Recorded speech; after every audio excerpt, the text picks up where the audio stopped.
It is a sad time for rugby fans around the globe. The passing of Jonah Lomu on the morning of the 18th of November 2015. We take a look back as we remember one of the great men of international rugby and New Zealand rugby. Jonah Lomu, a great story to tell of a great man. Let's take a look back and remember all the great things he did to the game that we all love. In this little piece, we're going to take a look at some facts, have some opinions of my side of what I remember of Jonah Lomu, and of course, you're all free to have your say in the comments below what you thought about this great ambassador of the game. But this is going to be just a quick look with my thoughts and have a look back at, the rugby life and off the field of Jonah Lomu. At the time of his death, he was just 40 years old, a young age to see someone die. He was born in 1975 on the 12th of May, dying on the 18th of November 2015. But where did it all begin for Jonah Lomu? A storied career with many ups and downs, many twists and turns throughout his life, and in New Zealand rugby and abroad throughout 2 World Cups, plenty of trophies and all sorts of achievements with the rugby world and after the game as well. So it all started out for the young man. He was playing amazingly, starting as an open side flanker before moving to the left wing at a very early age, before he even made any representative sides. His first look at a New Zealand jumper was in 1993 in the under-19 side and the under-21s the year after that. His first real glimpse of full international rugby did not come until 1994 when he was represented with the New Zealand Sevens team in the Hong Kong Sevens tournament. A star-studded side as well that was, where he really got the eye of the New Zealand public and international rugby for that matter. Amazingly, he was just 19 years old and 45 days where he became the youngest All Black Test player in history when he started on the wing against France in 1994, a record he beat that had been held since 1905, a massive record for him to take out his first of literally many in his storied career. Ironically, the All Blacks lost that match at Lancaster Park, 22 points to 8. It was a very, very different landscape of New Zealand rugby back then. Things were a lot closer than people would remember, like of now. Compared to now, things are a lot different to what they were back then. If any of you are very young and can't remember the days of the 90s, then you missed out on one of the great icons of the game. But your remembering of the All Blacks will be seen in this period as such a dominant side that takes on and defeats all comers. Well, back in the 90s, it wasn't quite the same. Australia, South Africa, England, France were very, very strong sides that quite regularly beat the All Blacks given the chances that they had in that game. There was a 2-test series when Lomu made his debut that they actually both won against the All Blacks. It was 22-8 and 23-20. The scores both going to France. Amazingly, it was one of the greats of French rugby that was marking Lomu on his debut. Emile Intermac was on the other side when Lomu made his debut in that series against France. One future legend up against one current legend for the French. Of course, in 1994, it was 1 year out from the 1995 Rugby World Cup. Amazing. My maths is still with me, but Jonah Lomu had only played 2 All Black matches, both in those losses against France, and the coach, Laurie Mains, picked him in the 1995 Rugby World Cup team in South Africa. Now, some may have seen it at the time as a bit of a surprise, but I'm sure the few glimpses they had seen from him in his time in the NPC, as it was called in New Zealand, now we know it as the ITM Cup, when he spent time with his home club, where he was born, Counties Manukau, where it all started, where he played there from 94 to 1999, just about scoring 100 points in his time there, scoring 19 tries from his 28 games. Really, that just sums up what an amazing player he really was. Of course, he was born in Auckland and he was, of course, of Tongan descent as well. But born in New Zealand, in Auckland, went to Wesley College, where he grew up, making a name for himself in the youth leagues through the school system. So from his time at Counties Manukau, and then ultimately through to the Sevens, and then making his way into the All Blacks for the 1995 Rugby World Cup, that is where he really made his name, scoring 7 tries in 5 matches, 2 of them in his first game against Ireland. He really got his career off to a flying start, but it was in the group stages that he really made the name. Tries against Scotland as well were where he got a couple of points, but it was a semi-final against England at Newlands where Jonah Lomu really made his name. Of course, that iconic try where he bulldozed over the top of the English fullback Mike Catt. Now, if you don't remember that, or you haven't seen it, or you're too young to have seen this before, I recommend you look it up on YouTube.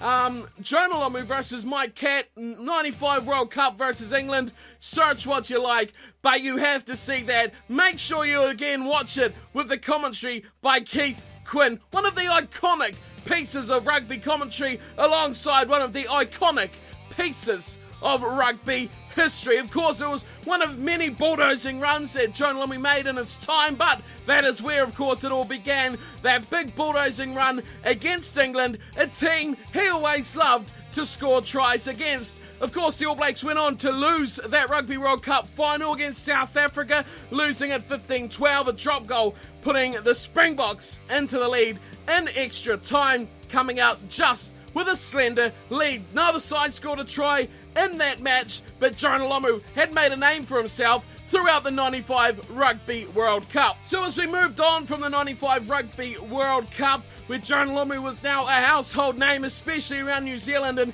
someone that was feared around the world on the rugby field, things went a bit more professional as rugby turned to things like the Tri-Nations and Super Rugby, where he kicked things off with his first team, which was, of course, the Auckland Blues. He played 22 games for the Blues, then he moved to the Chiefs for just one season in 1999. After that, he moved on to the Hurricanes, where he became a regular threat outside players like Christian Cullen, Ma'anonu, who was right just starting his career, and of course, Tana Umanga, one of the greatest, the two dreadlock kids, Nonu and Umanga, starting through. Umanga, of course, in the prime of his career at that point, and with a weapon like Jonah Lomu out on the wing, players like Christian Cullen as well in that side. They were a dangerous outfit.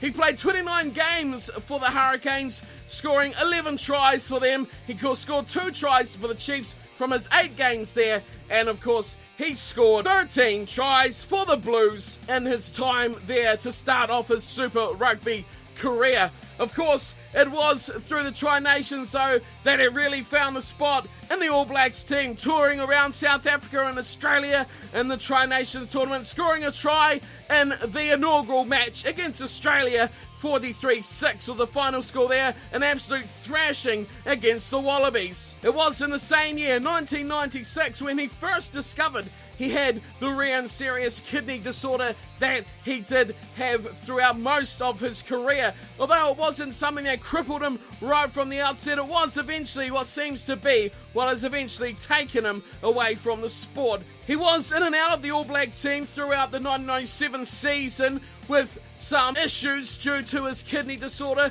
but ultimately he made his way to the end of the year tour, but he wasn't overly impressive. He turned back to where it all started in the Sevens, going to the 1998 Commonwealth Games in Kuala Lumpur and won the gold medal with New Zealand in the Sevens. An amazing feat. It was a star-studded Sevens team as well, with plenty of the big names from New Zealand playing in that tournament. Of course, by this stage of his career and moving into the 1999 Rugby World Cup, Jonah Lomu was a household name. He was one of almost the first names to go on a team sheet, and he was just the icon almost at that point already of New Zealand rugby, the bulldozing left winger with number 11 in his eyebrow. And as most of you will know, following on from the 2015 Rugby World Cup, Jonah Lomu, from just his 2 tournaments, scoring 8 tries in the 99 World Cup with a 7 and 95, was the leading try scorer in Rugby World Cups with 15. Of course, Brian Habana has levelled with him up there so far from the 2015 tournament, but back then, Lomu just 2 tournaments, and he's done what Habana took 3 to do. So it just goes to show what an amazing and prolific player he was for the All Blacks. He scored 2 tries in pool play against Tonga, 1 against England, and 2 against the Italians. Of course, the All Blacks finished top of their pool, went on to the quarterfinals, played against Scotland, where Lomu scored 1 of the All Blacks tries there, and scored again twice in the semi-final against France, even though the All Blacks went on to lose that game 43 points to 31. Their Rugby World Cup was over. Despite the amazing interest from around the globe, from competitions from the English Premiership all the way to the NFL in America, Jonah Lomu stayed true to his family and everything he knows by staying in New Zealand to continue his career. Second to the try in the 95 World Cup, where he ran over the top of Mike Catt. The second most memorable thing for me of Jonah Lomu was the 2000 Tri-Nations match against Australia, where it was just short of 110,000 people at the match, labelled now the game of the century, or the best rugby match of the decade, or the greatest rugby game ever played. This is where Jonah Lomu's biggest memory for me comes to play in this matchup. It was a fantastic game. There was tries aplenty. The All Blacks led by 21-0 after just a few minutes. Then the Wallabies come storming back, and then it was level at half-time. 24 all, I think, from memory, or around that kind of number. And then, with just a minute or 2 remaining, the Wallabies were leading by a point, 35 to 34, before it was one of the most joyous occasions for a New Zealand rugby fan. I remember this like it was yesterday in my memory. This try from Jonah Lomu, where he got the ball from Tane Randall, I think it was Tane Randall, over the top of 2 defenders, one-on-one, brushing aside Larkham, and then just scampering his way to the try line to score the winning try against the Wallabies. Now, for those of you, again, who are too young to remember these times, this was massive. The All Blacks went into games back in these days in the 90s, and to be fair, the early to mid-2000s, not always to be the favourites to win. You go into this game against the massive fierce rivals like South Africa and Australia, hoping and dreaming that your team would get over the line and win. Not like now, where you expect the All Blacks to win, and if they don't, there are serious questions asked. Back then, in the 90s and early 2000s, it was all about, getting behind the team. It was real passion. It was a real rivalry between these sides, and that try from Jonah Lomu, pretty much on the 80th minute, was massive. It was huge. It was just iconic, just like the man that scored him himself. And just to put that into context, the return match with Australia was won by the Wallabies 24 to 23. New Zealand also lost the final match against South Africa, and it was the Wallabies who won the Tri-Nations for 2000, but it was, of course, that iconic try that was remembered the most on this side of the Tasman. Jonah always went back to where the international scene always started for him, with the Sevens side, playing in the 2001 Sevens World Cup, where he filled in for captain Eric Rush, who was out with a broken leg for that tournament. Jonah was a consistent figure throughout the All Blacks, throughout those early 2000 years, scoring regular tries all the time against every opponent that comes his way. Plenty of tries against teams like Ireland and Scotland, and of course, always against England. That is who he loved to play, and he always destroyed the English in those years he played for the All Blacks. But heading into that Rugby World Cup year of 2003, it was the health issues again that propped up for Jonah Lomu, seeing this kidney disorder getting in the way of his World Cup dreams for a 3rd Rugby World Cup. Eventually, he did actually get a kidney transplant from a radio presenter that was later claimed to be what saved his life, but the health issues were not done yet for Jonah Lomu. As it turns out, that did end his All Black career, as his further attempts to try and get back into the All Black side were always foiled by injuries, health issues, and all sorts of different difficulties. But his time with the All Blacks was very, very productive. From 1994 to 2000 playing 63 times for the All Blacks and scoring 37 tries, one of the all-time best. I know tries are scored these days like the rain falls from the sky, but back then, in his period that he played in, that was pretty much the cream of the crop when it came to try-scoring players for the All Blacks. So overall, through Jonah Lomu's main rugby career, there's a lot you can take out of it. The stats are impressive. His time with all those super unions, the All Blacks, as well as in the NPC, he scored a truckload of tries. He was always someone who was immensely feared throughout the world. You can tell even now with his passing that the countries overseas, the massive amount of respect for the man is huge, mainly due to what he did as well after rugby, more than possibly what he did on the field. His continuation, despite his health, to continue to back the sport and be an ambassador for the game was massive. We'll cover that in just a second. But his huge points, 95 Rugby World Cup, all the way through to that try that won the match against the Wallabies in 2000, he was a massive icon. But I do feel that what really put this man up here as the first real icon and world rugby legend will be what he did off the field. The fact of what he was, the type of man that he really, really was. Such a humble person that was never one to let success go to his head. He was always part of the team, always part of his country and part of the sport, and that really showed when he left actually playing the game later on. He did have a couple of really unsuccessful attempts through the mid-2000s to come back into the game.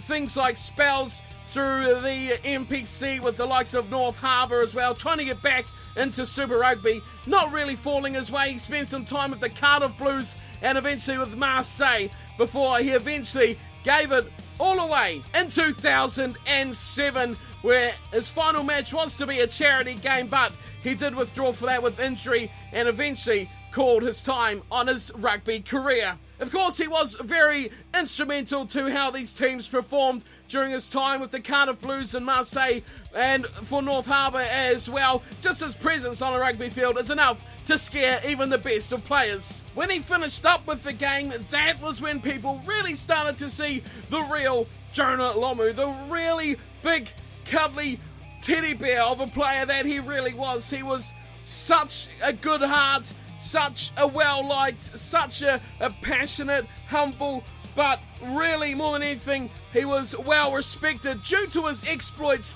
on the field. It transferred him being to the ideal player to come in and be the ambassador of rugby union. He was really the face and the name of the game. He was the one that really became the icon of rugby union, and his impact after he finished playing was, I think, more than when he was playing the game. The way that he come into Rugby World Cups in his home country, 2011 in New Zealand, I think this was probably the biggest effect he has had on anything he has done since playing the game. Such a huge person that he is, to have his face, to have him a part of this Rugby World Cup, something he would never ever turn down, something he would always want to be a part of. But just the way that he is recognised throughout the globe, the way that he is respected, and the way that he is recognised as a real legend of the game bodes well for getting him involved in these things. You also see 2015 Rugby World Cup. He was there at the forefront and is the real frontman to the game, and he is really such a good person for that role. The way that he is with the fans, he is just one of the people. He will never put himself apart from the regular people that watch the game. Even though he is such a legend and an icon of the game, he is one with the people. He is one to get down with the people, be a part of them, and give kids these memories that they'll never forget for their lives. The effect he has throughout his sponsorships, throughout advertising. Who else would you want doing that kind of thing? He's the face, he's the name, and he is the impact that just goes to show what a person he is most of all, the way he is so humble with everything. A superstar to everyone that watched him play and that knows his exploits on the field. But to him, he is just very lucky. He will say it time and time again that he is fortunate to be in this position. It's a gift for him to be here representing his country and the sport that he loves to play. It just goes to show the man he is, and a great man that he is indeed. Of course, something very close to everyone who's probably watching this video that tunes into my channel very regularly, of course, video games. Something that Jonah Lomu lent his hand to a couple of times, most notably around 95 when he was actually still playing the game, was when Jonah Lomu Rugby come out on the PlayStation 1. Now, I don't know how old a lot of you are that watch these videos, but for me, that was my childhood, and I can honestly say if timekeeping in those games, time tracking of playtime was in the old PS1 days, then there would be thousands and thousands of hours spent on that game on my part. Things like Final Fantasy on the PS1, all sorts of games that were such massive blockbusters. For me, it was and always was Jonah Lomu Rugby, one of the greatest rugby games to ever be released. Now, at more modern times, something you'll probably all be familiar with, Rugby Challenge. Originally called Jonah Lomu Rugby Challenge, the game that really launched rugby back into the gaming world. A fantastic title it was. I've played many hours of that as well, but it just goes to show the man is available, is free to support any kind of project that is decent, that will lend his hand out to the rugby and support whatever he can do, everything he can do, get behind a good project, put his name to it, and he gives so much more credibility to whatever title that is. He had a huge contribution into Rugby Challenge, into the way he put forward ideas and things like that as well. Of course, it was developed in New Zealand by Sidey, who are a New Zealand-based company, of course, so, you know, it's something that he was very interested in getting in behind as well. So he's quite into it.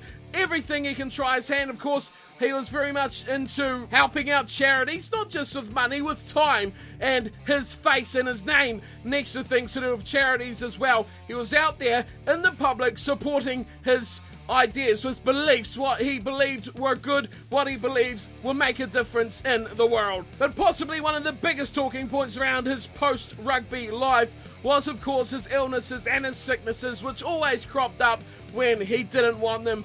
A lot of injuries throughout his rugby career, but none of them impacted quite as much as his kidney disorder, which had a lot of effect on his post-rugby life. Plenty of times he looked in very bad shape, losing a lot of weight. I remember 2011 World Cup. Just prior to that, he was extremely sick, a lot of time in hospital, and it was often wondered whether he would even see the 2011 Rugby World Cup. Although it's a shame he's not with us now, but amazing that he was managed to see his team, the All Blacks, go back-to-back in Rugby World Cups.